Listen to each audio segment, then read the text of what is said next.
We're going to look at Venn diagrams because these are very useful when it comes to solving questions in probability.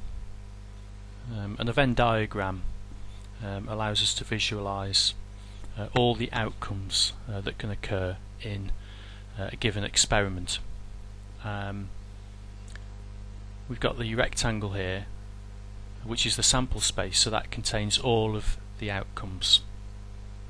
If we were to look at everything in the sample space, it would contain all of the outcomes possible in the experiment. We can see we've got this closed curve A, and contained within that are all of the outcomes that can occur for the event that we're interested in, event A. And if we have another event that we're interested in, event B, this closed curve contains all of those outcomes. What I'll do is I'm just going to give us an example to give the idea some context. So we've got an experiment where we're going to draw a card from a pack of cards, and so in this sample space there are 52 outcomes, 52 cards, so contained within this entire sample space are 52 outcomes. But event A is drawing a king from a pack of cards, so within this closed curve there are 4 outcomes.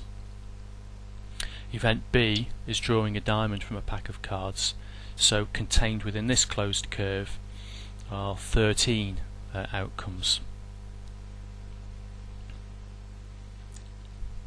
But we can see actually we've got an intersection here, and in set notation we describe this A and N for the intersection, A intersection B, and this is where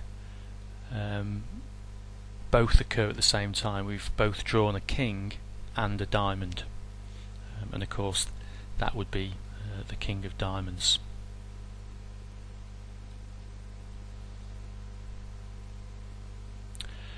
And this area that we've shaded is the union of A and B, and we have a U here in set notation, so it's the union of A and B. So this, in our experiment represents the situation where we've drawn either a king, or a diamond, or a king and a diamond.